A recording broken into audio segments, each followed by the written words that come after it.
expensive consequences for poor recycling habits. A proposed change to city code could force restaurants in San Francisco to get serious about sorting their trash very carefully.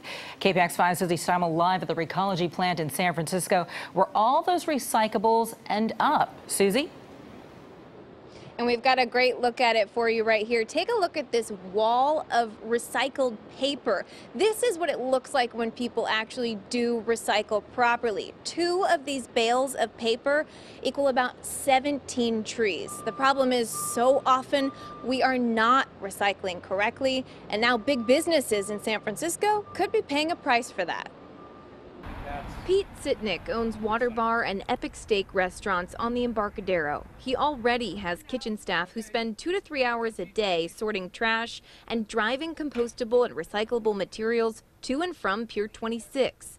But a new city ordinance could force him to hire a permanent sorter. We have a hard enough time as it is just finding people out there to work in the restaurants, and then to have one person just dedicated to trash is a financial hardship. We're saying that you need to have someone on site that's going to dig in deep and focus on sorting the trash in a better way. Supervisor Asha Safai is sponsoring the ordinance. It would change the city environmental code and force audits on companies that generate large amounts of trash.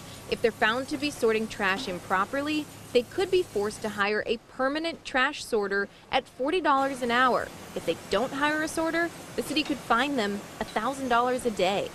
When you reduce the amount that you send to landfill, you get a credit on your garbage bill, and often that already pays for the sorters themselves. Last year, citywide, 60% of what was sent to the landfill could have been recycled.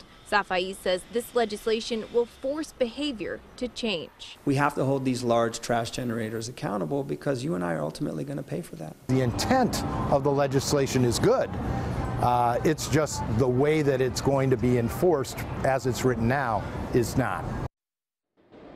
Now, the Board of Supervisors will vote on this ordinance on Thursday night. If it does pass, it would take effect in July of 2019. And if you're looking for little ways that you can help, the folks here at Recology say when it comes to paper, one of the biggest things people do is they often throw away plastic cups with any kind of liquid into a recycling bin. They say don't do that because it can ruin all of the paper that they could then recycle.